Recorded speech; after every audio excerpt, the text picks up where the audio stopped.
como distribución. Si me ayudan a leer en su Biblia, por favor, la segunda de Timoteo 3, 16, 17.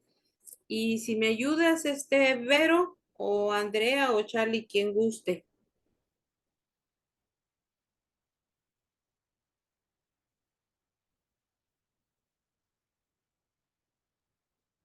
Segunda de Timoteo. Ajá, 3, 16, 17. Voy a leerlo en la versión de la Torah viviente.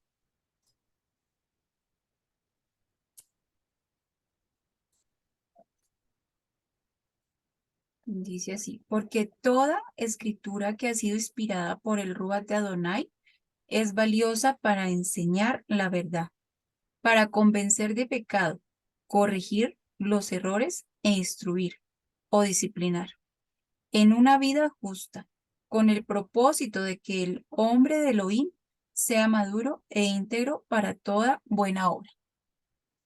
Bien, gracias, Amanda. Entonces, toda esta escritura es inspirada por Elohim, ¿sí? Y todo lleva la consigna de que es para corregirnos, para aprender, nos van a enseñar. Prácticamente es el manual, es más bien el manual de vida que nos entrega Adonai para que sigamos sus instrucciones y tengamos una vida llena de bendiciones. Adelante, Amada. También les hice llegar ahí en el grupo un listado de todos los nombres que conforman la Biblia o Torah, que están en español, están escritos en hebreo y está su significado, ¿sí? Y su transliteración. Entonces, para que esto lo pueden tener a la mano, porque a veces nos hablan los roín o algo y no recordamos quién es. Muy bien, pues vamos a iniciar. Comúnmente se conoce que en la Biblia, ¿sí? Hay 66 libros. En el Antiguo Pacto o Antiguo Testamento, 39 libros. Y en el Nuevo Pacto o Brit Hadashah, recordemos, Nuevo Pacto, no un pacto renovado. No fue un pacto renovado, sino que fue un nuevo pacto, ¿sí? Y también se podría decir que tiene 70 libros, ya que el libro de los Salmos o Teilín contiene 5 libros, aunque para su lectura, su mayor facilidad para lectura y no estar teniendo más libros, se conformó y se conjuntó en un solo libro. Adelante, Amada, por favor. Muy bien, te cedo la palabra, André. Bueno, entonces aquí vemos la Biblia cómo está compuesta. Tenemos que la Tanakh está allí, la Torá, que son los 5 primeros libros, los profetas y los escritos. Esto nos compone un 73%. Luego está el Brit Hadashah, que están allí los evangelios, las cartas apostólicas, está el libro de Revelaciones, con un 27% para complementar esta parte. Vemos allí que esta es la composición de la Biblia como a nosotros se nos enseñó en el cristianismo.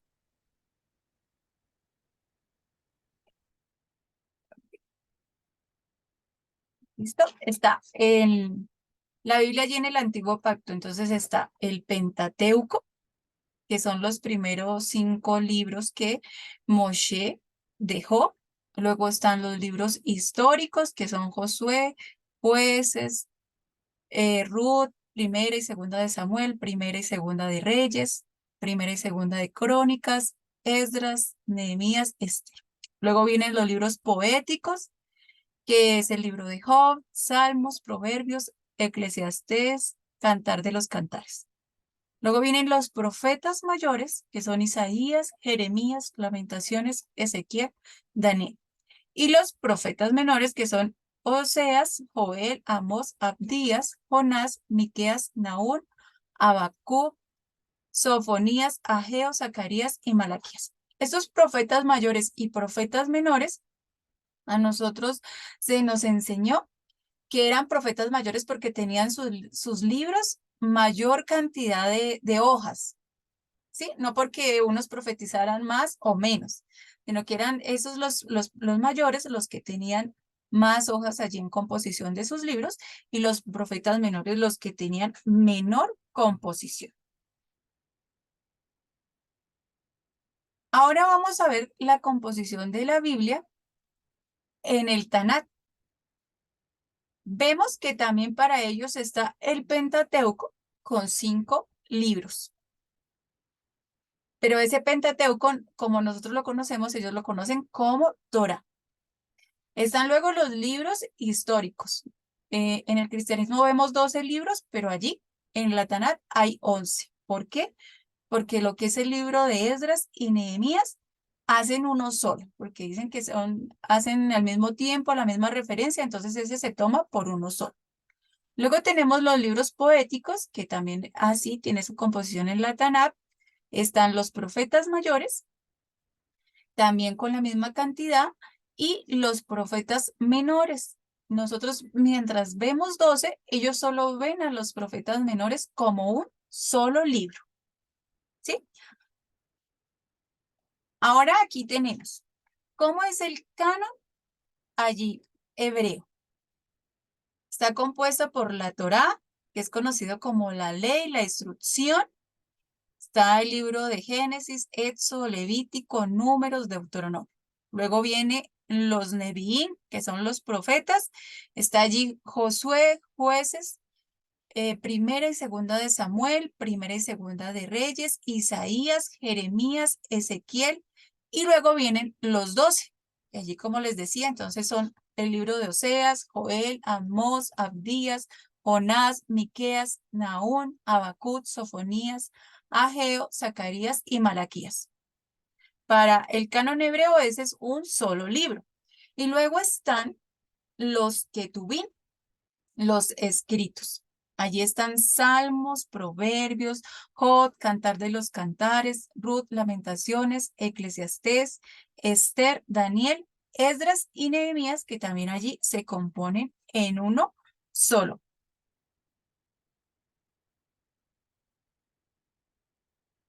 Ahora, vemos aquí que la Tanakh es también compuesta por la sigla de los libros que contiene. Entonces allí tenemos la Tab, que es la Torá, tenemos la Nun, que son los Nevi'im, y tenemos la Hab, que son los Ketub. ¿Sí? Aquí pues al finalizar está con la Hab Sofi, pero aquí la vemos sin la Sofi. Bueno, entonces vemos cómo en esta parte en el hebreo cambia un poco la Tanakh, el antiguo pacto. Allí encontramos que tiene este canon 24 libros y el Tanakh también se le conoce como Kitvei HaKodesh, como algo divino, algo sagrado. La Sagrada Escritura o la Escritura Divina. Es una forma también de cómo allí en el canon hebreo se le llama la Tanakh. Entonces, vemos aquí la composición de los las tres palabras, que es un acróstico. Entonces podemos allí ver que esta Torá tiene 5 libros en el canon hebreo, los Nevi'im son 8 libros y los Ketuvim son 11 libros. Y también vemos aquí que en Nevi'im y Ketuvim vamos a encontrar los libros que consideramos como escritos poéticos, proféticos o históricos, pero ahorita más adelante vamos a ver esa diferencia que tienen allí ellos. ¿Listo? Aquí vemos también, para ir recordando, cómo nosotros conocemos la Torá. Allí tenemos que está en su número Strong 8451. ¿Y qué significa la Torá? Entonces la Torá es esa instrucción, esa enseñanza, la dirección. Y si fuéramos a investigar un poquito más acerca de la Torá, su raíz es la palabra yarat. Y la palabra yarat viene allí diciéndonos que es apuntar, que es lanzar con allí hacia un cierto lugar, que es dar en el blanco. Entonces vemos cómo la Torá, si analizamos allí ese verbo yara, se hace más evidente que todo lo que está en la Torá es una serie de instrucciones, una serie de reglas. No es algo como lo que nosotros conocimos que era una ley, que era una imposición y que teníamos que hacer. No, aquí se nos da es como esa instrucción, enseñanza y dirección.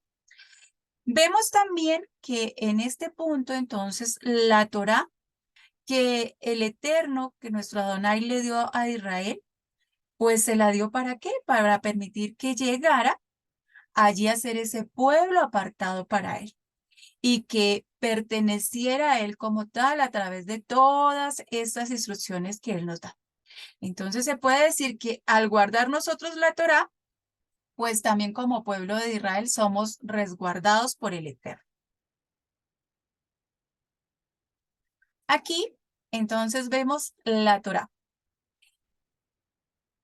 ¿Cómo nosotros conocimos aquí? En el nombre griego, conocimos a Génesis, Éxodo, Levítico, Números, Deuteronomio, ¿verdad? Y allí los conocíamos y decíamos, bueno, ¿qué es el libro del Génesis? Pero, ¿qué es el Génesis? No, el Génesis es el origen, ¿verdad? Pero aquí un poquito más, viéndolo desde la perspectiva allí del hebreo, entonces encontramos en cuanto a sus nombres, si lo fuéramos a investigar un poquito más, pero aquí pues no nos compete, si lo viéramos allí en el hebreo, en el paleohebreo, encontraríamos ahí a través de los símbolos una mayor revelación, ¿verdad? Pero vemos que en la fonética hebrea nos habla de Bereshit. Y si vamos a buscar ese significado, nos dice que es en el principio. Y ahí uno le encuentra como mayor razón de ser, porque sí, ¿de qué nos habla el libro de Bereshit o Génesis? Nos habla de todo lo que ocurrió en el principio. Nos habla de esa parte. Entonces vemos que allí en el hebreo, cada libro toma el nombre de la primera palabra con la cual empieza ese libro, ese sefer.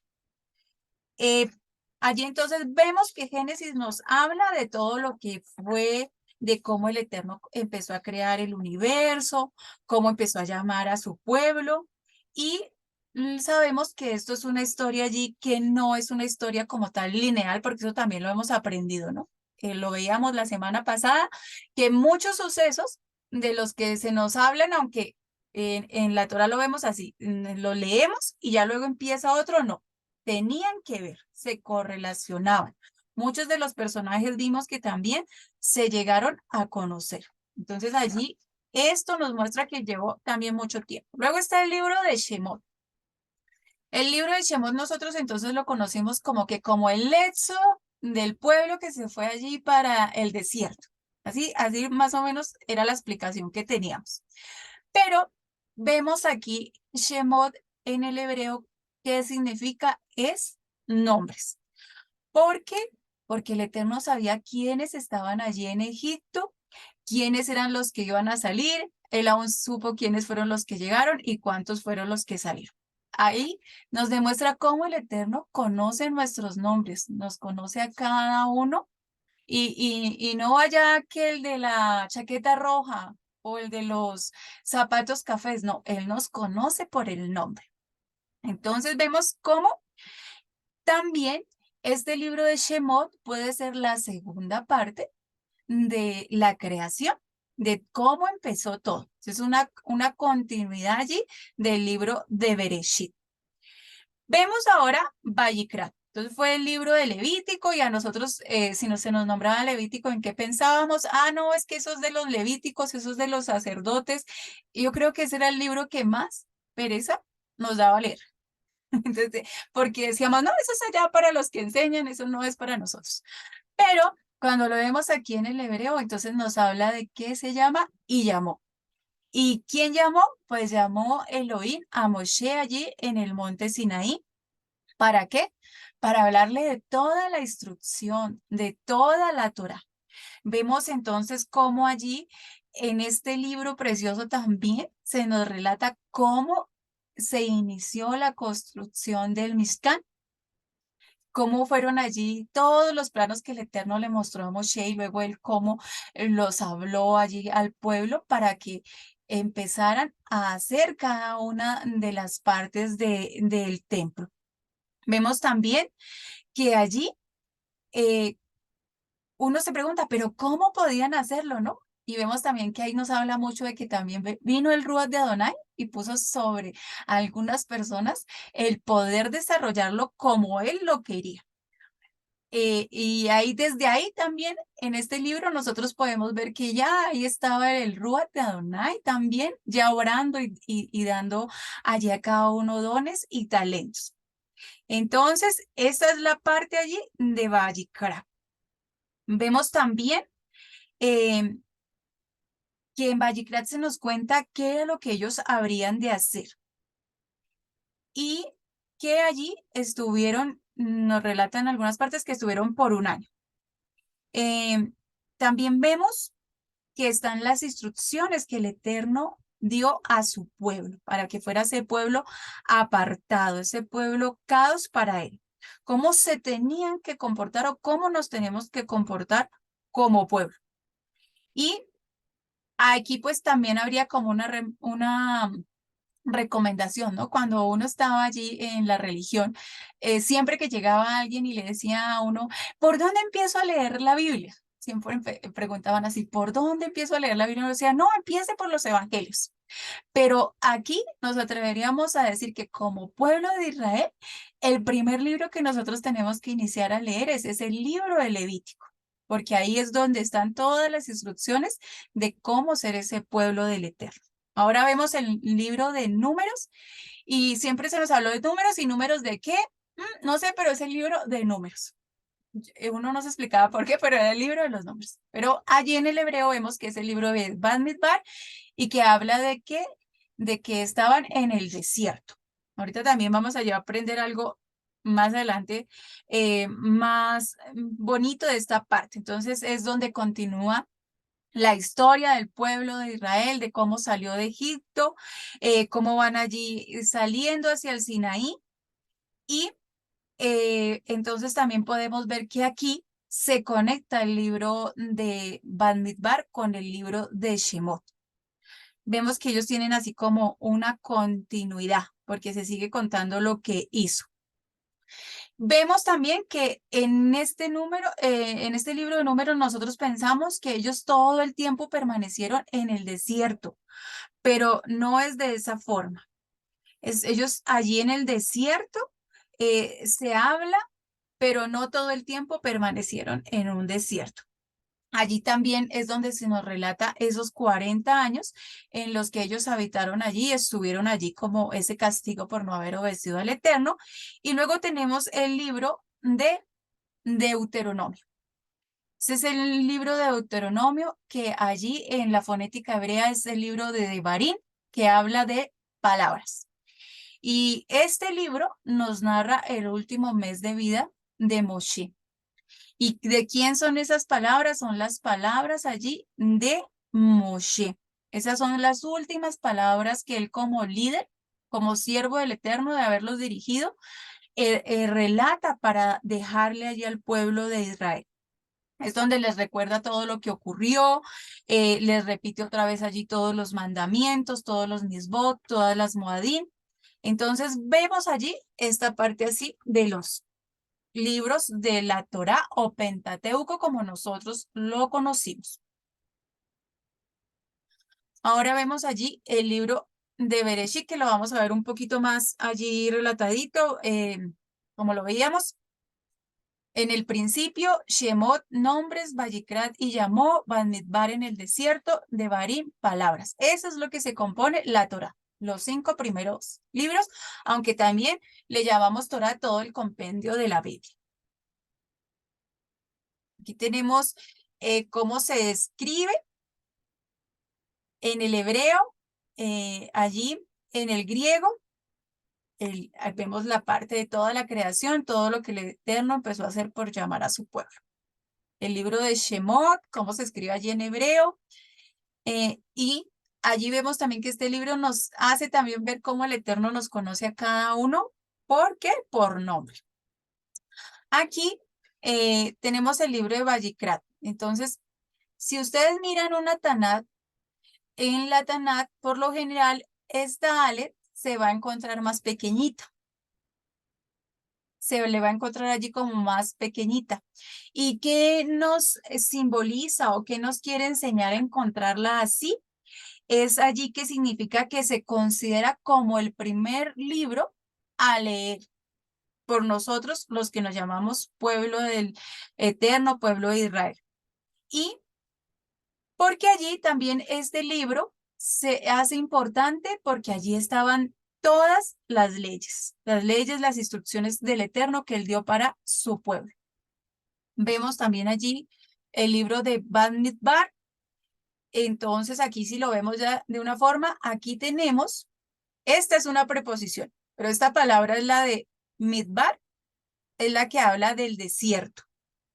Y si nosotros fuéramos allí al Strong a buscar el significado de desierto, nos encontramos que no habla de un lugar donde haya arena, sino que era un lugar a donde se llevaba a pastar o un pastizal, donde se llevaban a pastar allí las ovejas. Entonces este libro hace ese recordarnos que qué hizo el Eterno con su pueblo en medio de este libro, que es lo que nos relata cómo él empezó a pastorearlos, cómo él empezó a enseñarlos, cómo empezó a mostrarles la Torá y a explicarles cómo iban a tener que guardarla.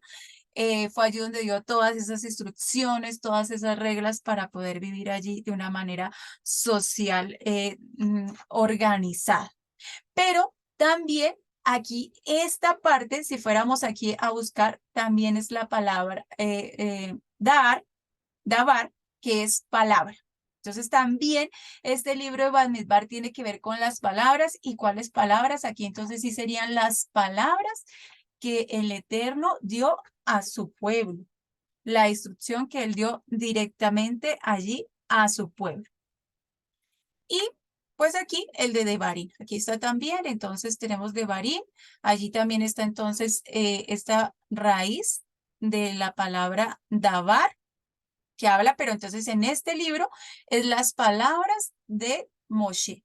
Es recordándole al pueblo todo lo que el Eterno había hecho por él. Allí volvemos a ver nuevamente los mandamientos, volvemos a ver las fiestas, porque Moshe les está allí recordando a ellos todo lo que había allí por hacer. Vemos también que en medio de esta Torá, ¿qué encontramos? Encontramos los misbot, los mandamientos o las ordenanzas. Y encontramos mandamientos que son mandamientos positivos, que es de lo que se debe hacer, y encontramos mandamientos que son negativos, de lo que no se debe hacer o no corresponde.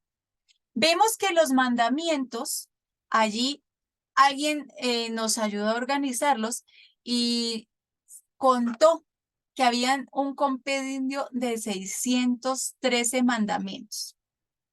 Y estos mandamientos también, entonces, cuando uno los empieza a ver de qué están hablando, están también hablando de lo que es la gracia, de lo que es allí todo lo que el Eterno tenía allí con ellos, del perdón, de su amor eterno, del amor que él tenía para nosotros como su pueblo. Quien allí se puso a la tarea de contar es Maimónides, es uno de los mayores estudiosos de la Torá, y él contó cada uno de los mandamientos que hay allí en esta Torá. Aunque algunos se parecen, algunos tienen mucho parecido, son casi iguales, entonces él allí los enumeró de esa manera. Vemos también que allí nosotros encontramos mandamientos que corresponden a quienes, mandamientos que correspondían a los levitas en ese tiempo, a los Coanín, a los sacerdotes, mandamientos para las mujeres, mandamientos para los hombres, mandamientos para los hijos, mandamientos también para los que eran dueños de un terreno, los que tenían allí casas, mandamientos para las personas que eran pobres, mandamientos allí entre hermanos, para los extranjeros y más. Y volvemos aquí a recordar algo que ya hemos visto en los otros temas, es que ¿cuál fue el primer mandamiento? No fue allí que amarás a Elohim con todo tu corazón o que amarás a tu prójimo, sino que encontramos que esos mandamientos se empiezan a contar desde el inicio de la Torá, desde Bereshit, y vimos que el primer mandamiento que el Eterno nos dio, ¿cuál fue? El que nos fructificáramos y luego nos multiplicáramos.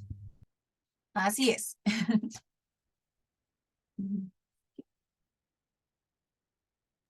Muy bien. Vamos a continuar ahora. Ya, la amada Andrea nos hizo hablar sobre la Torá, ¿sí? Sobre la Torá o el Pentateuco. Ahora otra clasificación de la Torá, perdón, de la Tanakh, ¿sí? De la Tanakh o Antiguo Testamento son los Nevin o los profetas, ¿sí? Nevin o profetas. ¿Quién era un profeta? Era alguien llamado por Adonai, ¿sí? Que estaba lleno de su rúa y transmitía la palabra de él a las personas que de alguna u otra manera se habían alejado del Eterno. No se estaban ideando ni inventando profecías. Ellos tenían su ruaj y a través de ellos transmitían ese mensaje. ¿Qué quería hacer Adonai con ellos? Que a través de ellos, bueno, tratar de salvar a la nación de su idolatría y su maldad. Nosotros todavía algunas veces nos escudamos en que pues soy humano, ¿no? Y soy pecador. Hay eso que tratar, hay que ir trabajando a quitarnos. Sí podemos dejarlos de hacer porque recuerden que fuimos creados a su imagen. Entonces dicen ahí, sí se puede, sí se puede. Entonces el mensaje de los profetas era tratar de salvar a la nación de su idolatría y su maldad.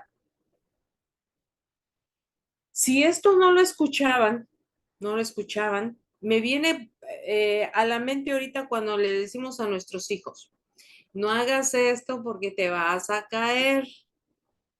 Y el niño nomás no hace caso. ¿Y qué pasa?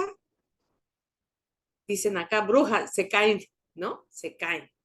Entonces los profetas decían, no hagan esto, dejen la idolatría, no, lo querían hacer, bueno, cayeron. Entonces, después de fracasar, anunciaban que si tú desobedeciste un mandamiento, todo tiene una consecuencia y la nación sería destruida.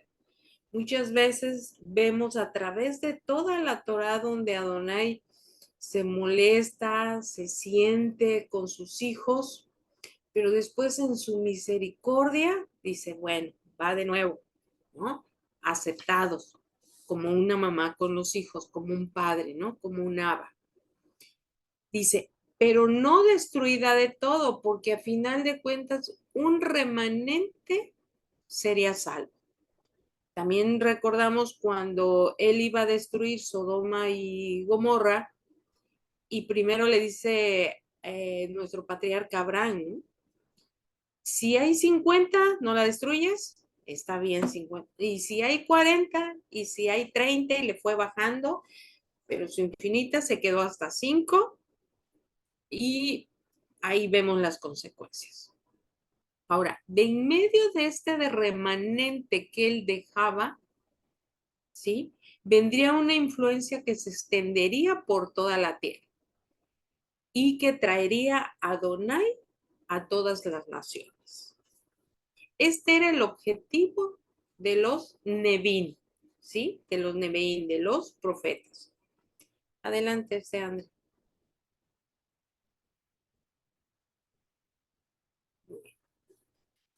¿Cuándo surgen estos profetas? Destruyen cuando ya realmente el pueblo de Israel está tan invadido de pecado, de desobediencia, que es cuando surge todo un periodo de Nevín. Y se dividen en profetas mayores y profetas menores, pero no porque uno haya sido más importante que el otro, sino porque como tal, su escrito es un mayor contenido de hojas, ¿sí? Y los profetas menores es el menor contenido. Vemos profetas menores que tienen una o dos, tres capítulos y hasta ahí se terminó su libro. En cambio, vemos a Isaías, el cual es uno de los más largos, que tiene varios capítulos. Entre los profetas se cuenta a Yehoshua o Josué, está los jueces, que también son varios que salen ahí, está Samuel, está Melahín o Reyes, está Yeshaya o Isaías, está Yirmeyá o Jeremías, está Ezequiel, y los 12 profetas llamados menores, que se le puede decir Terei Azar, ¿sí?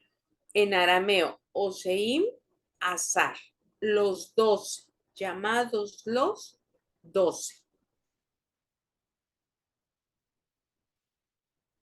Viendo también esa hojita que son que son más bien tomados del anexo que les enviamos ahí en el grupo, es para que tengamos en el cual viene su nombre en hebreo, viene el nombre en la transliteración o el nombre en hebreo, viene su significado y viene el nombre en griego. Por ejemplo, Josué, que es en griego, Yehoshua, ¿sí? Viene escrito aquí, y su significado de su nombre es Adonai salva, ¿sí? O Yahweh salva. Si nosotros vemos el de Isaías, bueno, es Yeshaya y es Adonai ha salvado.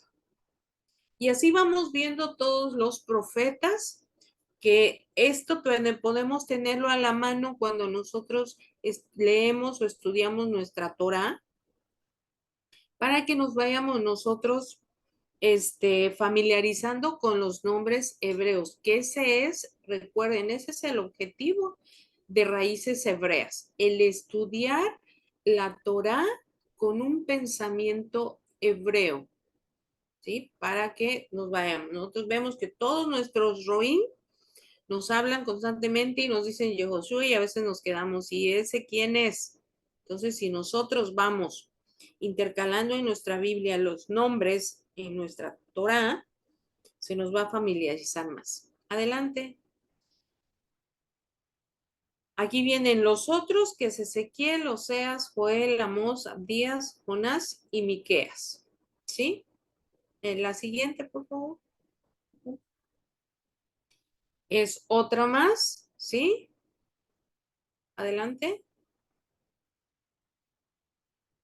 Y vimos que los 12, ¿sí?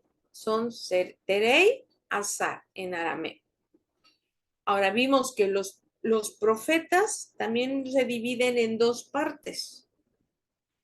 Los 9 profetas que vivieron antes de la destrucción del primer templo, que es Oseas, Joel, Amós, Obadiah, Joná, Mijá, Nahum, Habacuc y Sefanía.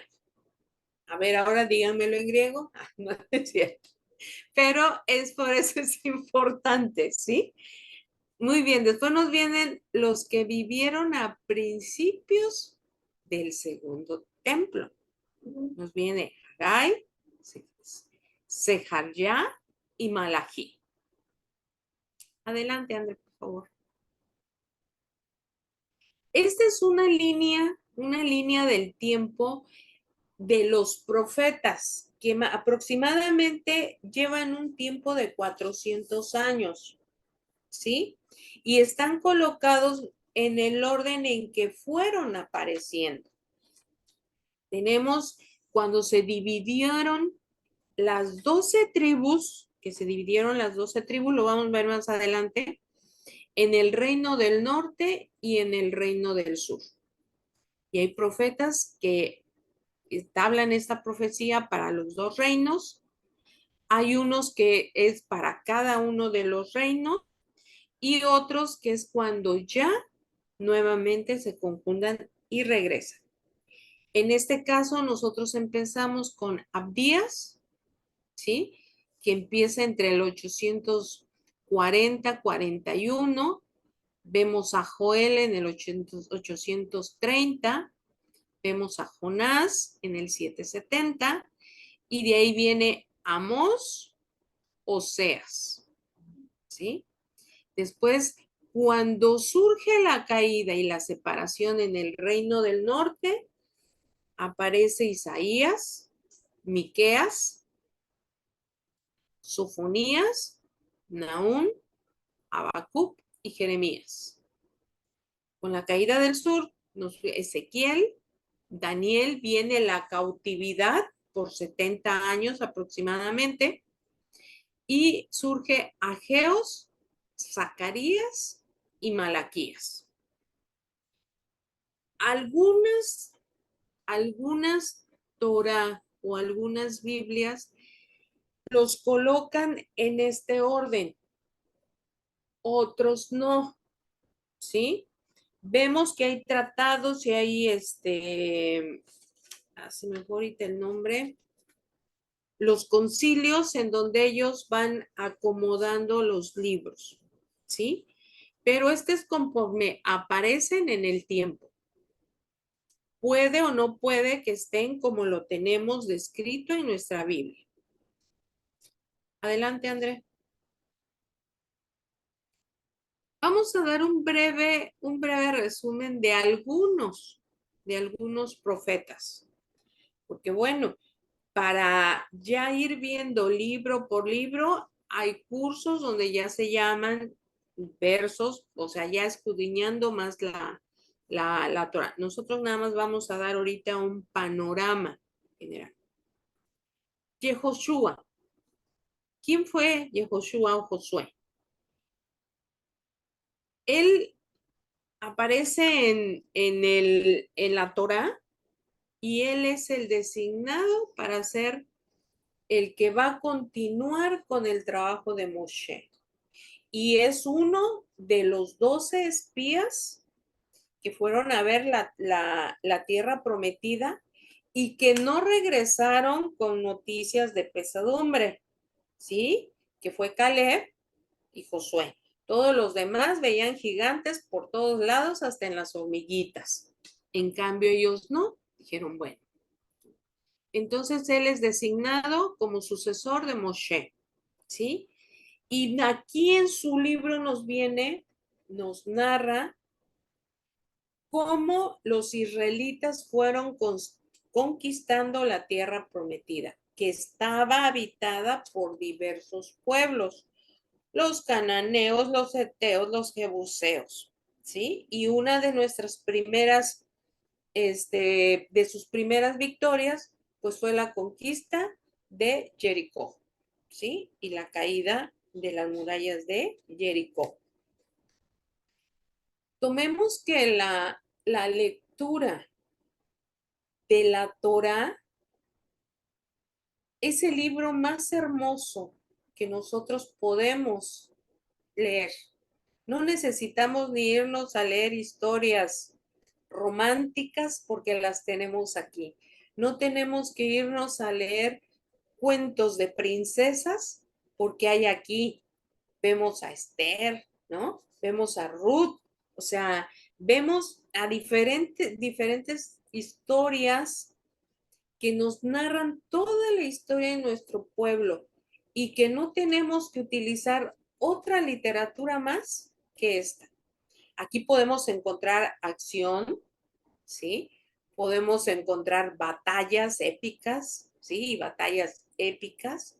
Decía yo, historias de amor, ¿sí? Vemos cantares, ¿no? Es la declaración a la novia, es historia de amor. Entonces, nada más nos debe de bastar y sobrar este libro. Otro de los siguientes libros en donde vamos a ver es Jueces o Shoftim. Aquí es la historia de varios jueces que fueron gobernando Israel cuando Jehoshua falleció. Ya no hubo un solo líder. Primero vemos que era Moshe y después entra Josué. Aquí ya no. Aquí ya se van dispersando y estos jueces nos relatan varias guerras, nos narran sus luchas, sus desobediencias del pueblo que caen comúnmente en la idolatría. Y nuevamente surge alguien que es enviado por Adonai y triunfa. Y viene un periodo de calma y nuevamente. Ese es un ciclo que está en Jueces que sí viene pasando. Y nos dice aquí es un relato de guerras trabadas en contra de los cananitas a lo largo de los siglos, cuando se levantaban jefes tribales para garantizar su victoria y liberar a los hijos de Israel en manos de los enemigos. Aquí viene el famoso Sansón, entre ellos como juez, nos habla de Débora, ¿sí? Nos habla de varias historias a través del libro de Jueces. Adelante, André. Otro de los libros interesantísimos, como todo, es el libro de Samuel, que vemos que desde su concepción, cuando su madre fue a orarle a Adonai a pedirle un hijo y le dijo que se lo iba a dar, que iba a ser para él. Y de ahí surge Samuel. Y él es el que unge a David. ¿Sí? En el libro de Samuel se cuenta también cómo el pueblo desobedece a Adonai o desaira, dijeran aquí en México, el reinado de Adonai. Y ellos piden un rey. ¿Por qué? Porque querían ser igual que los demás pueblos. Y recordemos que nosotros no somos iguales, nosotros somos diferentes. Dice, da testimonio de la transición de los israelitas de las tribus independientes para una monarquía. El primer rey es Samuel, de la tribu de Benjamín. Enseguida, el rey por excelencia de Israel, David ben Ishai, que sería ungido, y el relato de todas sus dificultades con el reino están relatadas en el libro de Shammua. Adelante, Andrés. Otro de los libros que nosotros vamos a ver es Malachín, o de los reyes. Tenemos Primera de Reyes y Segunda de Reyes, que en final es un solo libro, ¿sí? Y aquí es cuando ya se instaura la monarquía de Saúl, ¿sí? Y el rey más celebrado, que es David, que habrá unido a todas las tribus. Su hijo Salomón, quien hereda el reino que estaba pacificado, él no lo supo mantener y ahí viene la división de las tribus en el reino del norte, que es Israel, o se quedan las tribus, las 10 tribus de Israel, y se va en el sur Judá y la tribu de Benjamín. Adelante. Otro de los libros por conocer, porque todos queremos ver de tanta profecía que tiene, ¿sí? Y ya cumplidas. Es el libro de Isaías y está dividido en 3 partes distintas, donde él habla contra los paganos, ¿sí? Y él está entre los años de 767 al 698. Nos habla del exilio y el anticipo del retorno a Sion. Nos habla del juzgamiento, escatología, y se cree que este trozo es escrito después del exilio de Babilonia. Adelante, André. Pues viene Jeremías. Dice, está conectado él con la desolación y lo sitúa en la cuadra histórica de la transición de un reino de Judá independientemente de su destrucción por el imperio neobabilónico. Aquí vienen las profecías de su juzgamiento de Israel, disputas, discursos sobre las alianzas de Adonai con el pueblo, visiones, sermones, lamentaciones e historias autobiográficas de él, ¿sí? Y en este libro hay mucha prosa y hay mucha poesía para deleitarse en él una o dos noches. Adelante, madame. Después nos viene Ezequiel y muchas veces Ezequiel nada más lo conocemos por los huesos secos y ya, si nos hablan, ¿no? Dice, es el único profeta testigo del exilio babilónico y pasa de la desolación a la consolación. Él ve las visiones del trono divino, ya la vez pasada vimos que solo un trono, la condenación de Amón, de Moab, de los Edom, de los filisteos, de Tiro y de Egipto. Y habla sobre la postdestrucción y profecías de restauración y visiones sobre el templo futuro. Adelante. Muy bien. Y vamos a ver rapidito los tres azar, que son los 12 profetas. ¿Cómo ves, Amada? Hacemos preguntas, ya son las 3:02. Y ahorita continúo. ¿O Hasta terminamos? aquí. Y, ¿O terminamos? sí, Muy bien, bueno, terminamos y ya empezamos. Muy bien, aquí vimos que estos 12 profetas en el canon hebreo o Tanaj solo lo conjuntan en un solo libro. Dice, y son cuadras históricas en que se sitúan cada uno en distintas situaciones y épocas, ¿sí? En donde ven los dos conceptos, que es las profecías de Elohim y un Israel transtemporales. Adelante, amor.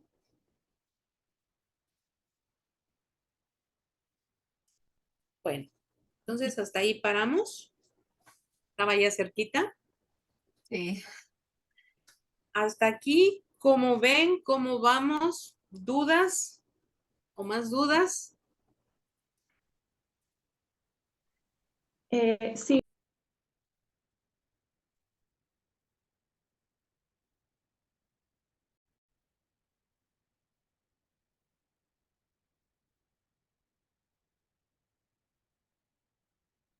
Listo. Listo.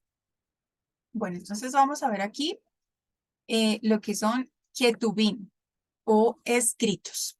Vemos allí el libro de Teilín Salmos, Misley Proverbios, Iyod Hod, Shir Hashirim, Cantar de los Cantares, Ruth, Ecat, Lamentaciones, Coelet, Eclesiastes. Entonces vemos aquí el libro de los Teilín. A nosotros se nos enseñó a contarlo como un solo libro, pero este libro también va subdividido en otros 5 libros. Y muchos pues dicen que este libro fue allí también dividido en 5 partes, que así lo expresó el rey David, pues posiblemente por imitar también los 5 libros que había dejado Moshe, ¿sí? Entonces están allí. El libro primero va del Salmo 1 al 41. El libro 2 va del 42 al 72. El tercero del 73 al 89.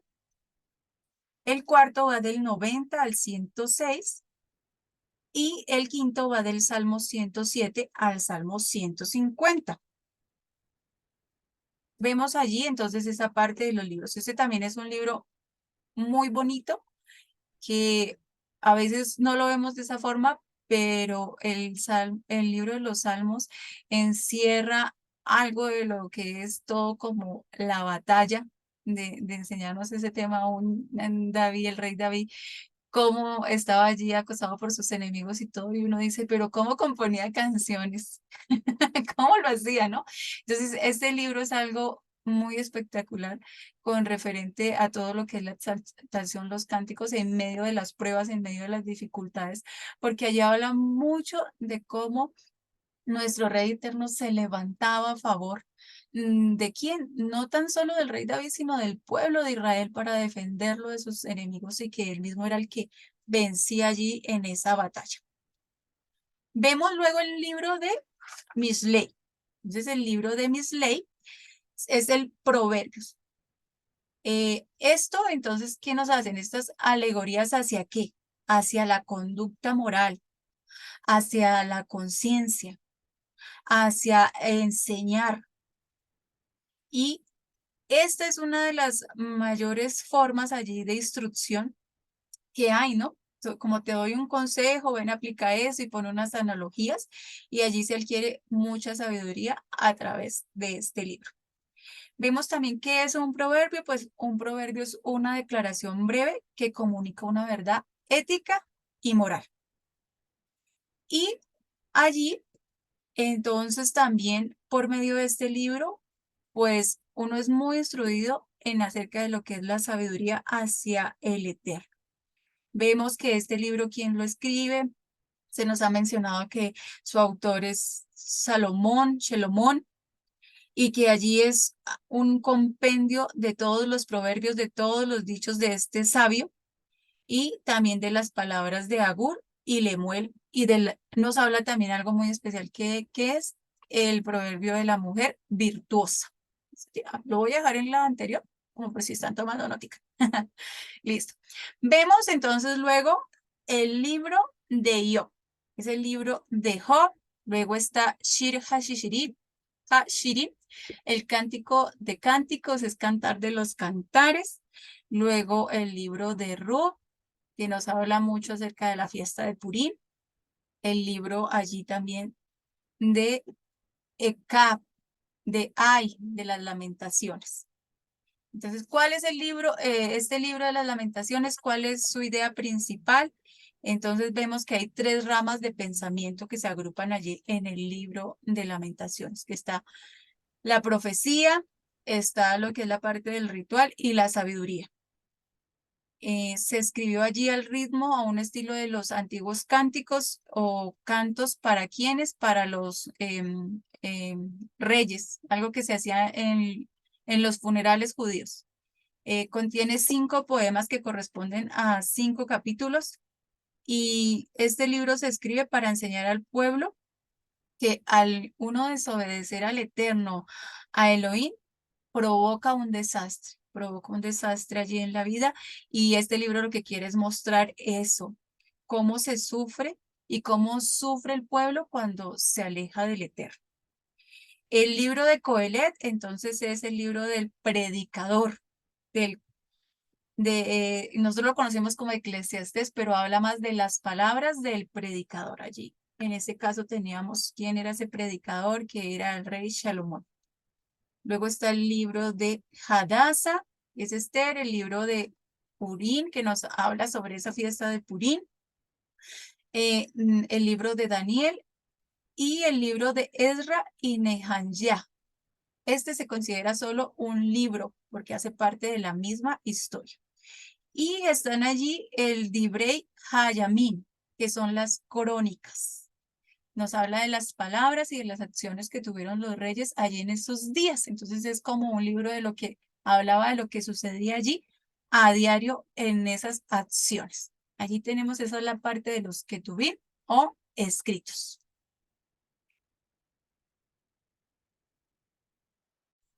Muy bien. Resumiendo, vemos que la Tanaj está dividida en 3 grupos, lo que es el Pentateuco o la Torá, que son los primeros 5 libros.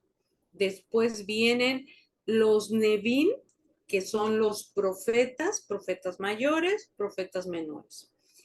Y la otra clasificación son los Ketubín, que son los escritos, que es los que acaba de decir.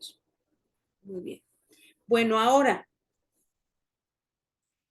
¿qué tan ordenado tenemos una antes? ¿Qué tan ordenado en nuestra mente tenemos la Torah? ¿Sí? Vemos nosotros nuestra Torah y muchas veces, a ver, quiero hacer una pregunta. ¿Cuántos de los que estamos aquí ya le dieron una leída a toda la Torah? Desde Génesis hasta Revelaciones o Apocalipsis. ¿Quiénes, así, sinceramente, quiénes sí ya le dieron una leída?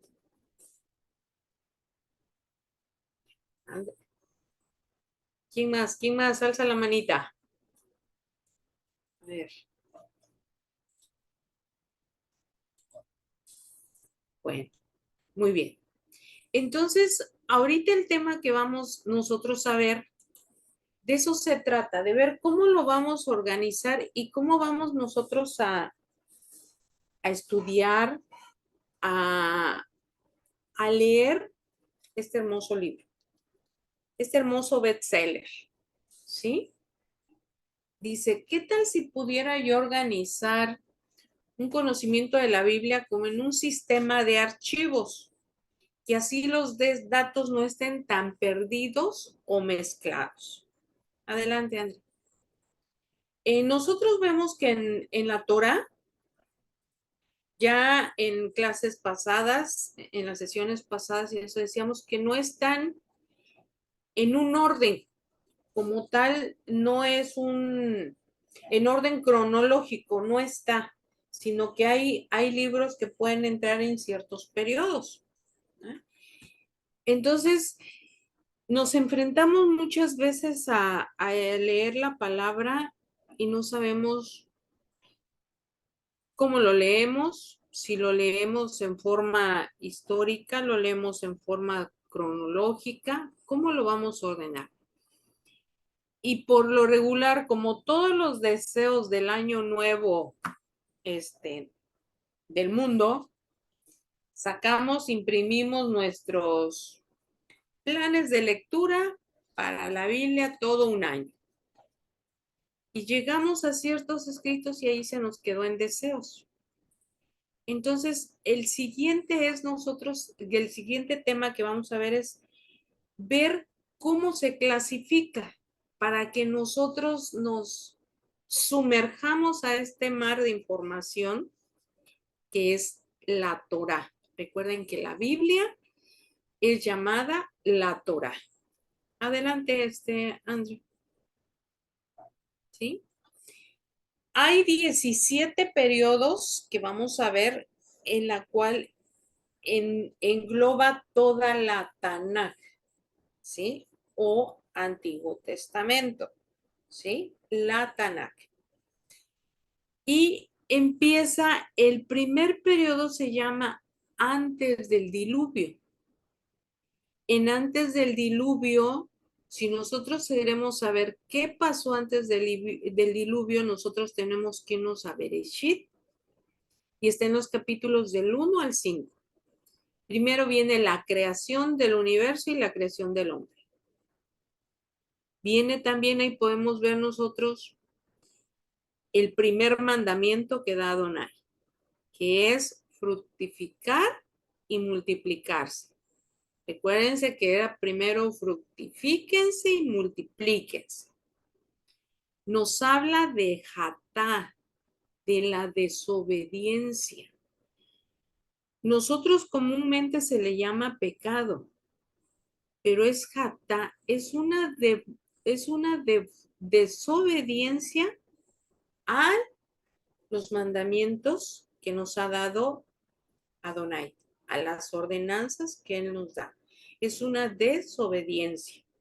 Ese es hatat, comúnmente un pecado, y que nos llevan a una muerte espiritual o a una muerte física, como fue cuando Adán y Java comieron del fruto.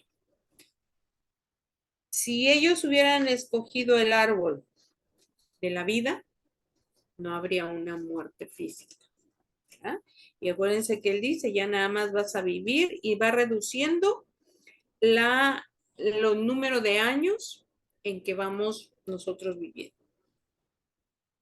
Si me abren por favor su palabra en Bereshit 3:15 y viene la primera promesa de Adonai. Por favor, si me ayudan a leer Bereshit 3:15 o Génesis 3:15.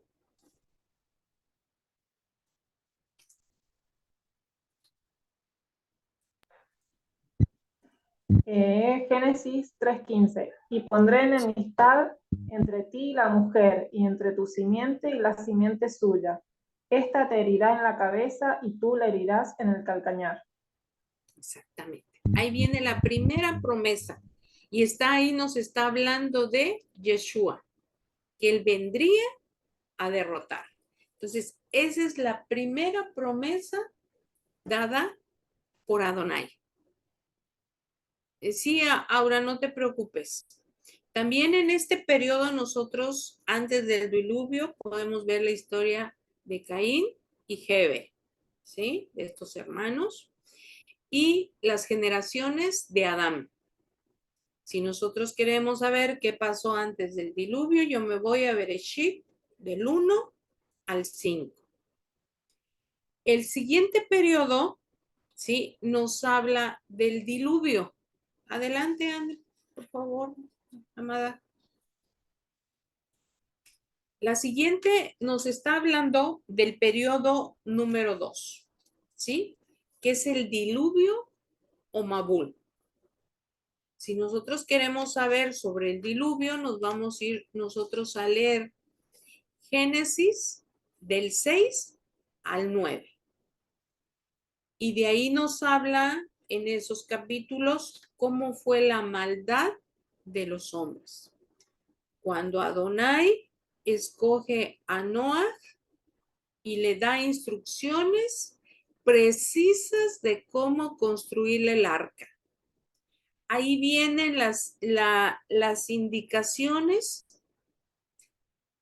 perfectamente detalladas de cómo va a ser. Cuando nosotros vamos a construir una casa, el arquitecto y el ingeniero nos dice, debe llevar tanto de cimentación, tanto de altura, una ventana acá, una puerta acá, porque el sol entra de esta manera. De esa misma manera, imagínense al arquitecto del universo, al ingeniero, diciendo, me vas a hacer con tal medida, la vas a calafatear, tantos pisos, tantas ventanas.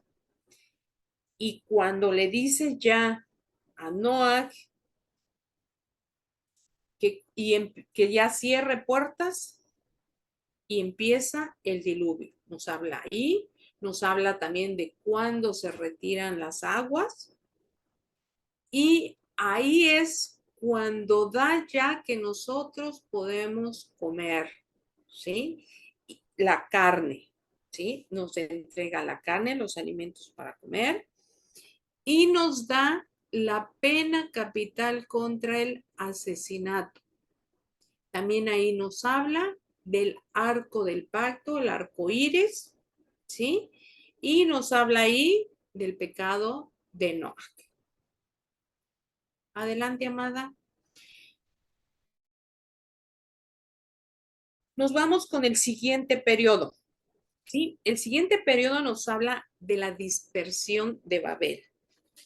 Y esto vamos a ver esta historia en esta novela, en este cuento, en esta narración de la historia de Israel, lo mismo. Se da antes del diluvio, crece la maldad.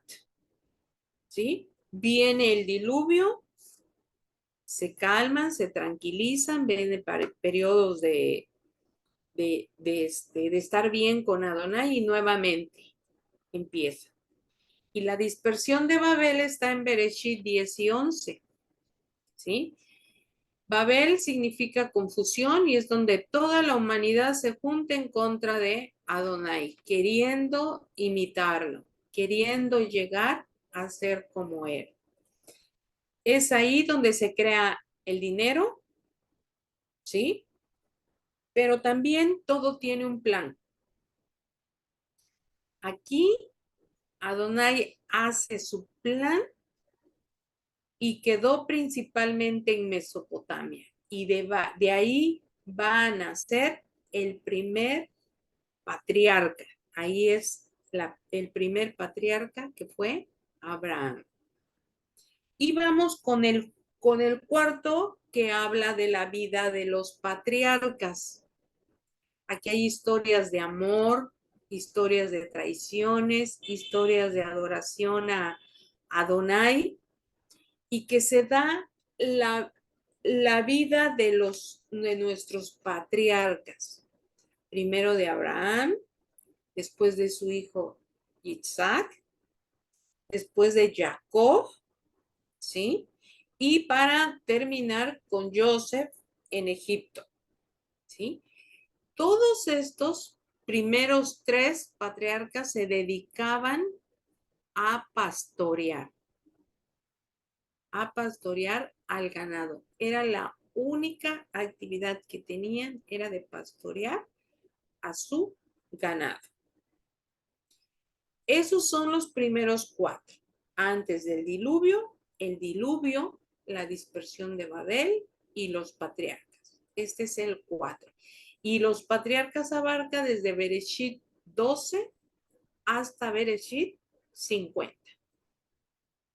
Vamos con el quinto.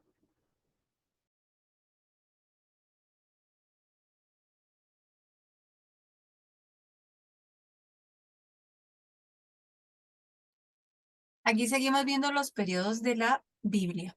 Aquí en el quinto es esclavitud en Misrayim. ¿Qué hacía el pueblo de Israel antes? ¿A qué se dedicaba? Se dedicaban allí al ganado, como nos lo relataba Jovita. Entonces uno podría preguntarse en qué momento se convirtieron en esclavos. ¿Qué sucedió? ¿Por qué vino eso? Entonces vemos allí a un pueblo que todos eran pastores, pero ¿qué sucede? Empiezan a querer más. Empiezan a entrar en ese sistema allí de Babilonia del cual nos hablaba Jovita, de que es ese sistema donde hay dinero y se obtiene algo más y ellos querían más. Ellos mismos fueron los que fueron allí y ofrecieron sus servicios al pueblo, allí a los de Misrayim. Entonces vemos también en esa área que qué significa allí Misrayim. Significa la estrechez de mente, en lo que uno no puede ver lo sobrenatural, que uno no puede ver las cosas, los milagros del Eterno, donde uno se encuentra allí como limitado. ¿Cómo los hace Faraón allí esclavos? Pues ellos van, piden trabajo, se ofrecen, dice que para hacer sus casas, porque si vemos los israelitas, ¿para qué fueron esclavizados? Para hacer las tumbas, para hacer las casas allí de Faraón y demás. Entonces llegaron hasta el punto de que ya ni siquiera recibían un pago por lo que hacían. Fueron entrando ahí despacito, despacito, hasta quedar allí esclavizados por ese sistema de Babilonia. Y caen allí en la esclavitud. Vemos que este periodo, entonces, ¿de dónde corresponde? Allí todo lo que es el libro de Shemot y de Levítico y de Números 1 al 14. Aquí aparece otro faraón que nos menciona que no conocía a Joseph, que no conocía lo que él hizo, y este periodo más o menos va entre 400 años allí de que son esclavizados. Bueno, luego está también la parte en que el pueblo sale de Egipto. Pero ¿qué ocurre cuando salen de Egipto allí, cuando el Eterno aún les muestra todo, todas sus maravillas, todo su poder? Entonces ellos deciden no obedecer. Ellos deciden no obedecer. Dicen, no, es que preferíamos allá las ollas de carne cuando estábamos en Egipto, aunque no comían carne, pero dicen así, es que allá estábamos mejor, etcétera, aunque no les pagaban, pero ellos en ese momento deciden no obedecer allí al Eterno. Son liberados como con su mano fuerte, con su brazo extendido, que es Yeshua, pero aún así deciden no obedecer. ¿Qué ocurre por no haber obedecido? Entonces empieza este periodo de que están errantes en el desierto. En este periodo el Eterno les va sacando allí de Egipto, como lo decimos, con su mano fuerte, con su brazo poderoso, haciendo grandes milagros, grandes proezas allí a través de la boca de su siervo Aarón y de Moshe como ese intermediario entre Elohim y el pueblo. Vemos allí también que esto lo encontramos en el libro de Números, del 14 en adelante. Allí también tiene algo que ver en Josué, Deuteronomio, Josué, en toda esta parte. Y vemos también que en este tiempo del desierto es cuando muere Aarón, cuando muere su hermana Miriam, cuando también allí Moisés muere, pero quedan ya listos para entrar a la tierra prometida. Esta parte de que eran errantes en el desierto, pues no quiere decir que siempre vivieron allí en el desierto, ¿no? Solo hasta duraron allí esos 40 años y luego entraron a la tierra prometida de Canaán. Venían allí a tomar posesión de ella. Vemos que entonces este periodo, ¿cuál es? Es el periodo de la conquista de Canaán. ¿Quién los llevó allí a esa conquista? Yehoshua, o Josué, como nosotros lo conocemos, pero es Yehoshua. Él inicia como con esa conquista allí de Jericó. ¿Y qué hacen? Aún rodean esa ciudad por los 7 días tocando ahí el shofar, sin moverse, sin su brazo, nada, tuvieron que hacer humanamente. ¿Y qué ocurre a los 7 días después de seguir la instrucción del Eterno? Los muros de Jericó caen. Esa ciudad es totalmente destruida allí por la mano del Eterno. ¿Y qué pasa? El Eterno les da allí una orden, que no dejen a nadie con vida, que tenían que matar a todos, pero nuevamente aquí el pueblo de Israel, estamos aquí desobedeciendo, ¿verdad? Y dejaron con vidas allí a ciertas personas, dejaron con vida a ciertas ciudades que se rindieron a ellos en su momento, que dijeron, esto los podemos utilizar para que nos carguen el agua, para que sean nuestros esclavos, para que hagan cosas por nosotros, pero esa no era la orden del Eterno. El Eterno había dado esa orden de que todos tenían que morir. Las mujeres que conocieran allí a hombres, los jóvenes mayores, todos tenían que morir, pero el pueblo en esta área desobedece. Entonces allí está más o menos lo que es este periodo entre el libro de Josué, del capítulo 3 al 24. Cruzan allí el Jordán, viene lo de la circuncisión, ya no hay más maná, toman también allí a Jai, está la astucia de los gabonitos, lo que hacen, se reparten la tierra prometida y empieza allí a venir este otro tiempo después de que Yehoshua muere, que es el tiempo allí, este periodo de los jueces. Allí vemos cómo lo que es los jueces está allí compuesto por el libro de Shoftim y el libro de Ruth. Mientras que Yehoshua vivió, pues todo estuvo bien, estuvieron peleando, estuvieron allí buscando alcanzar esos terrenos que el Eterno les había dicho, pero después de la muerte de Yehoshua, ¿qué ocurre? Les entra como la pereza, ya no quisieron seguir conquistando lo que tenían que conquistar, ya no siguieron allí obedeciendo lo que el Eterno había dicho, ya venían de una desobediencia de dejar a algunos con vida y algunas ciudades, pero aquí ya se pasó a que fueron terrenos completos, que no destruyeron, que no acabaron allí con todos los que los oprimían. ¿Y qué pasó en este tiempo? Como es tanta la desobediencia hacia el Eterno, empieza a venir por parte de Elohim allí. ¿Quién los oprimiera? quien allí estuviera sobre ellos. Y en ese tiempo entonces, ¿qué hacía el pueblo? El pueblo se veía oprimido, clamaba al Eterno por salvación. El Eterno ponía allí un juez, alguien en que hubiera el poder de él para liberarlos, pero nuevamente el pueblo se veía allí libre. ¿Qué hacía? Volvía otra vez a la desobediencia. Y así se quedaron por este periodo allí de los jueces allí, en ese ciclo de rebelión, de pecado, de represión, de castigo, de que había un arrepentimiento, había un rescate, una salvación, pero se volvía nuevamente a ese ciclo. Allí tenemos también, entonces, como Jovita nos mencionó, a otros jueces como Gedeón y los 300 hombres, como Jefté y su hija, a Débora, Sansón, Elí, a Chemuel, que fue el último de los jueces. Y este periodo también abarcó más o menos como 400 años aproximadamente. Allí va hasta el profeta Shemuel, cuando ya el pueblo, ¿qué hace? ¿Qué quiere? Pedir otra cosita.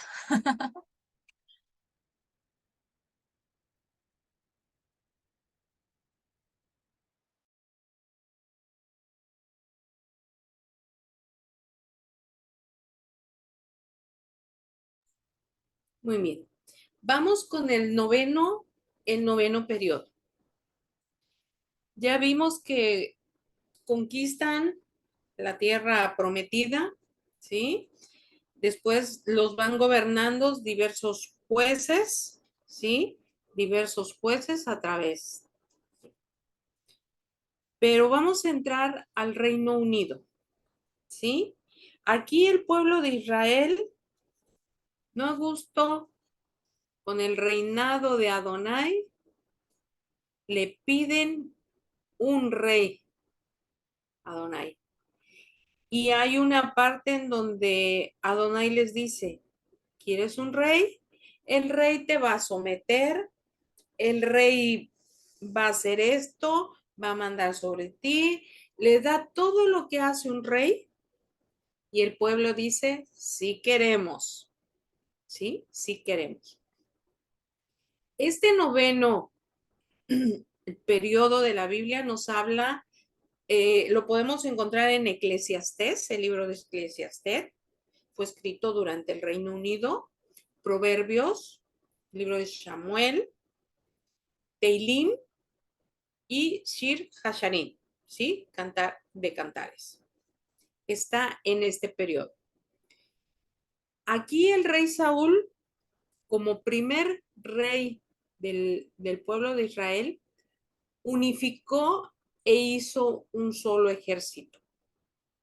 Pero no él, no fue un rey escogido, ungido por Adonai. Entonces él cayó en muchas muchas desobediencias. Y bueno, y le dice aquí Adonai a Samuel, ve y úngeme a un varón que yo te voy a decir.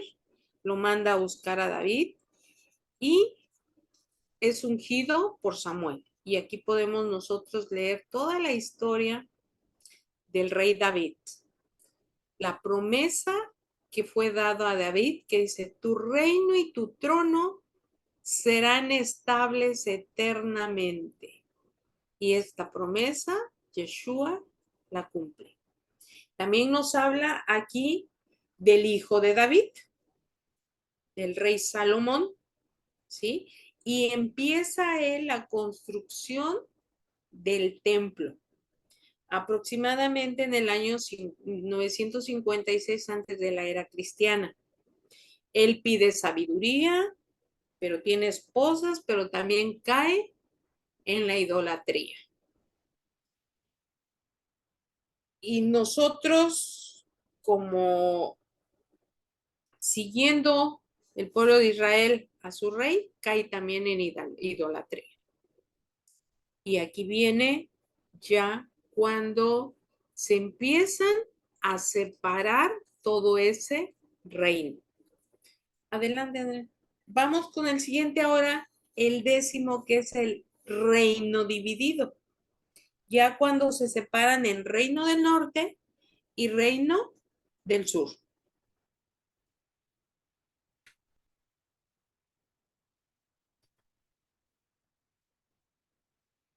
Y ahí nosotros en los libros donde lo podemos ver, el reino dividido está en el libro de Reyes, en Crónicas, en Isaías es cuando empiezan a aparecer los profetas.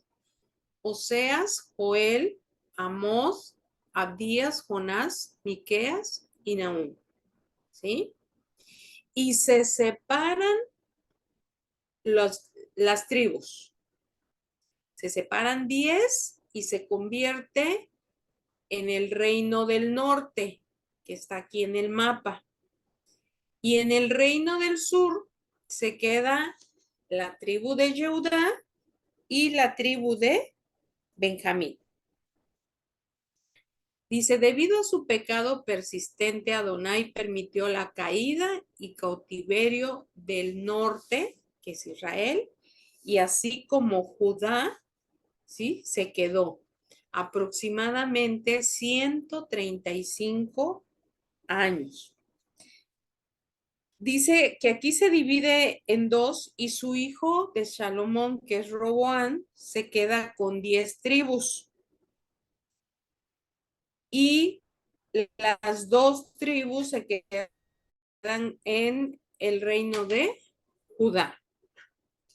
El reino del norte es Israel y en el reino del sur se queda como capital Jerusalén.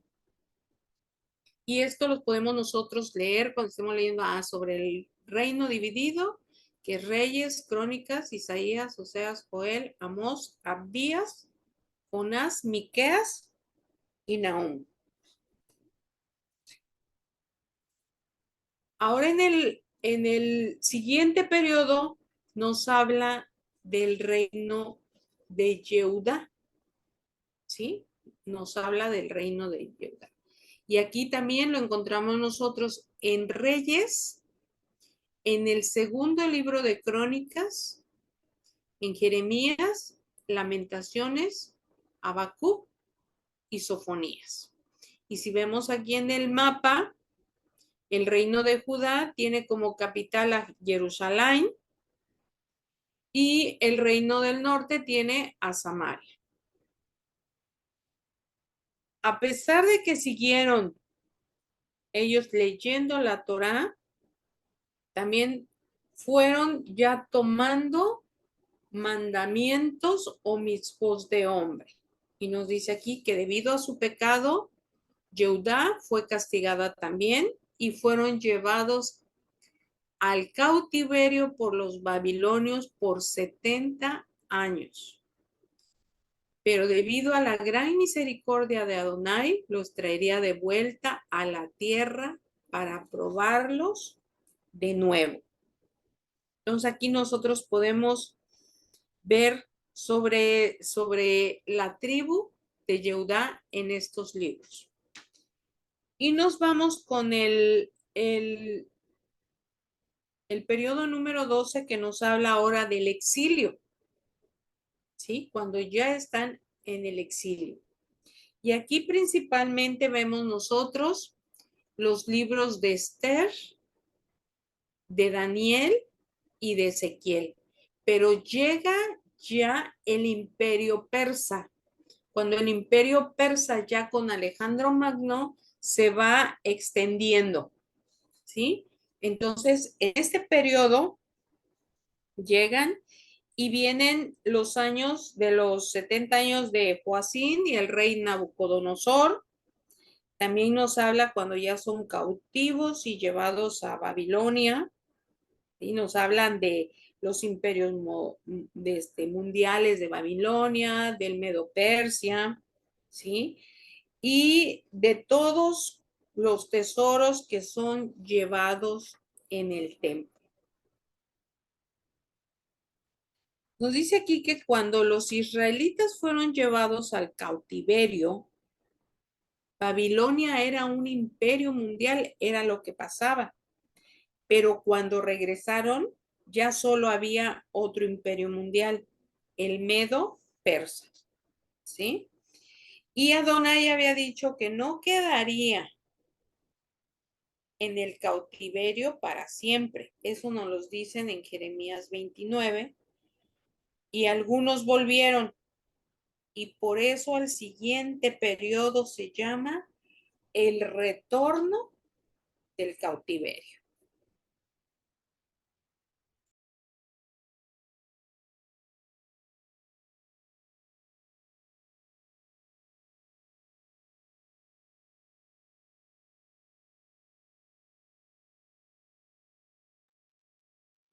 Entonces aquí, el retorno del cautiverio, entonces vemos que comprende el libro de Esdras y Nehemías. Aquí está también el rey que apoyó allí a Esdras, que es el rey de Zorobabel, a reconstruir el templo. Allí el Mizdash. Zorobabel, ¿quién era? Era un descendiente de Yehudá. Él tenía que ser rey, pero no podía, entonces tenía la función allí de ¿qué? De gobernador. Vuelven, toman el territorio y allí está comprendido entre los libros que son de Esdras, Nehemías, Esther, Ageo, Zacarías, Malaquías. Allí vemos lo que se comprende como el primer retorno, el segundo retorno y también el tercer retorno. Allí aún hasta el libro allí de Malaquías nos muestra también cómo era esa condición espiritual del pueblo durante este periodo. Y allí vemos también que ellos seguían allí de una forma en que sus corazones estaban muy alejados del Eterno, en que ellos hacían no conforme al corazón del Eterno, sino más bien a su corazón. Y es donde también se profetiza allí, desde ese momento que vendría allí un profeta como Elías a anunciar allí al Mashiach. Y entre el final allí del antiguo pacto y el comienzo del nuevo pacto, hay una brecha que constituye allí casi por 400 años, que se le llamó los años del silencio. ¿Pero por qué era así conocida los años del silencio? Porque no había quien escribiera lo que el Eterno estaba allí dando. El pueblo regresa allí de Babilonia y ¿qué sucede? Que no tenía un rey. Se dan cuenta de que su templo había sido destruido. ¿Y por qué? Por no conocer ellos a Elohim verdaderamente, por no entender quién era Adonai para sus vidas. Y vemos allí lo que nos habla el profeta Oseas en el capítulo 4, allí en el verso 6, que dice que mi pueblo es destruido por falta de conocimiento. ¿Por qué? Porque rechazó el conocimiento, la instrucción del Eterno. Por esa palabra, dice el Eterno, yo también te rechazaré como Cohen para mí, porque olvidaste la Torá de tu Adonai y yo también olvidaré a tus hijos. Allí es esa parte donde toman la decisión de no ser más destruidos e inician a construir ¿qué? Sinagogas. Sinagogas para que hubieran allí personas que les enseñaran, eran los instruidos de la Torá, los rabinos en esa época. ¿Y por qué? Porque se da esta opción de las sinagogas, porque aún no se había construido el gran templo. Y es allí donde también surge todo este movimiento del fariseísmo, que empiezan a enseñar, pero más que enseñar la Torá, entonces es donde se desembocan a hacer más fuerte todo lo que es la ley ajalaica, que era la Torá verbal, lo que ellos se les había enseñado allí eh, a través de el conocimiento humano. En esta época, entonces, ¿qué también ocurría? Que solamente los levitas y los coanim eran los que enseñaban, pero ya como surgen estos, ¿cómo llamarlos? Bueno, estas corrientes, ¿no? Porque eran corrientes que empezaban a enseñar la Torá. También vienen los saduceos ¿Y quiénes eran los saduceos? Los saduceos eran descendientes allí del Cohen Agado Sadot. Los fariseos entran con esa hambre de querer aprender más de la Torá, de enseñarla, pero ellos se rigen más por la línea de los sabios judíos. Tenemos también en esta parte que llega Alejandro Magno. Y con Alejandro Magno que llega el imperio griego. Entonces el pueblo aquí en esta época que está aconteciendo, está creciendo, se está fortaleciendo, pero viene aquí este Alejandro Magno y empieza a dividirlos por territorios muy sutilmente. Dentro de ellos estaba allí Israel. Él empezó a ver algo en el pueblo de Israel, pero muy astutamente siguió ahí.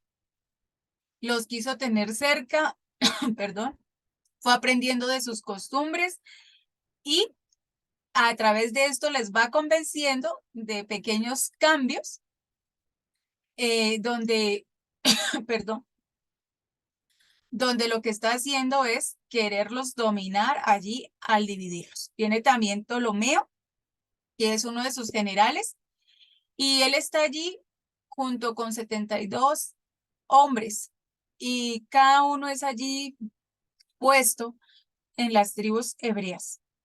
¿Qué hacían? Se reunían allí con los eruditos hebreos para hacer allí el primer compendio de la Tanakh. Fue cuando allí se tomó por primera vez el pasar todos esos rollos que tenían allá a un escrito mayor.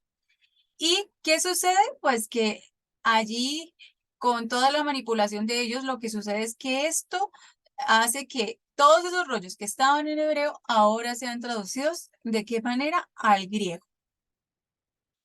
Y vemos también que en este tiempo pues surge lo que conocemos como la Septuaginta o la versión de los 70, que es llamada así. Se dice que eran 72, pero que por alguna razón lo redondearon allí al número de los 70, estos eruditos aprobados por el rey, ¿quién? Ptolomeo. Entra también el gobierno ptolomaico a Israel. Él era de una cierta forma tolerante allí a las prácticas religiosas que tenía el pueblo de Israel, pero sin embargo, él empieza a querer y pedir que metan ya a sus reyes, a los reyes de los griegos allí también, al pueblo, que les ofrezcan allí sacrificios dentro del templo.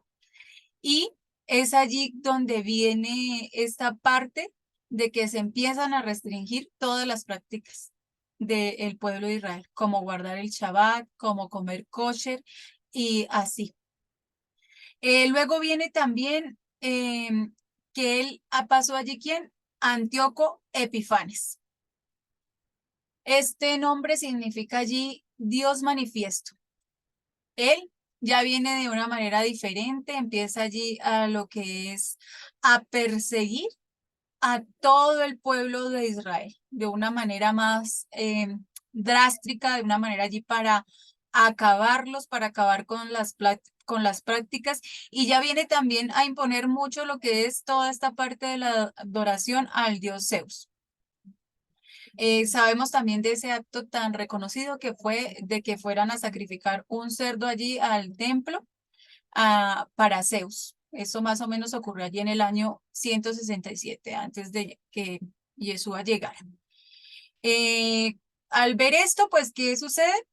Que empieza a surgir la revuelta de los macabeos, que no muchas veces se nos menciona a nosotros en el canon de la Torá, pero que sí tiene mucho que ver. Allí muere a Antíoco Epifanes, viene su hijo sucesor, Antíoco Eupator. Él hace como un acuerdo de paz, dice que nuevamente pues que vengan, que otra vez pueden hacer sus prácticas judías, pero sin embargo esto era solo una trampa para nuevamente allí reanudar después, pero a poder así de esa manera arremeter allí contra los que estaban liderando los macabeos, que eran Judas, y buscó allí pues también de esta forma hallar gracia para con Roma y para deshacer así finalmente todo lo que estaba viniendo del control seleucida. Ya muere allí Judas en el año 161.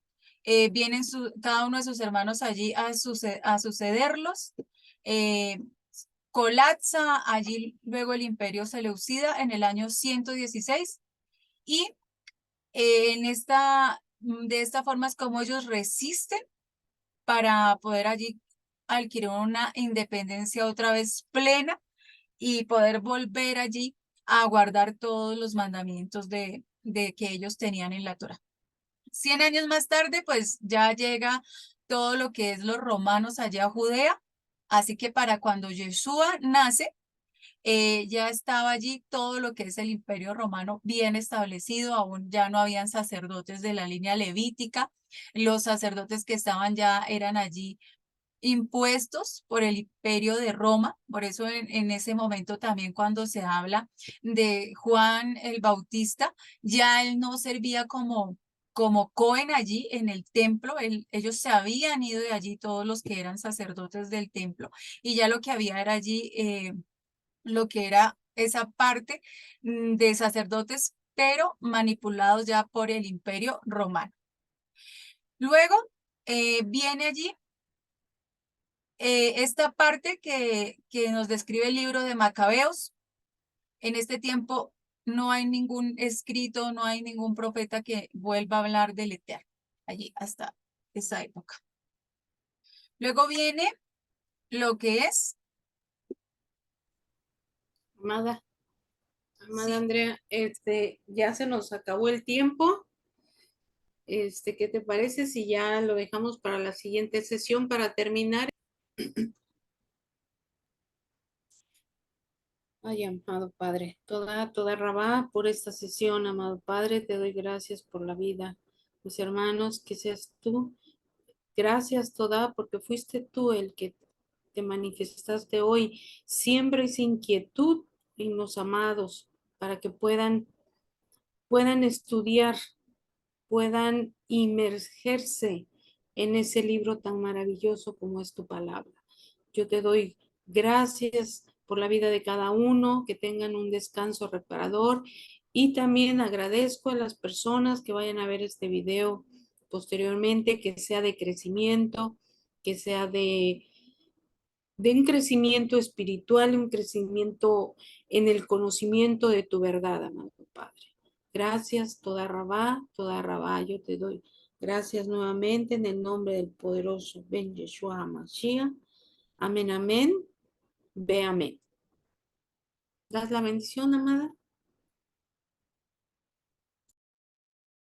Vamos a bendecirnos como el Eterno ordenó que nos bendijéramos como pueblo de Israel. Llevaré a Adonai Beishmereja, Yaera Adonai Panabeleja Bijuneja, Isa Adonai Panabeleja, Bellasen Leha Shalom, Beshen Yeshua Hamashiach. Que Adonai te bendiga y te guarde, que Adonai haga resplandecer su rostro sobre ti, tenga de ti misericordia.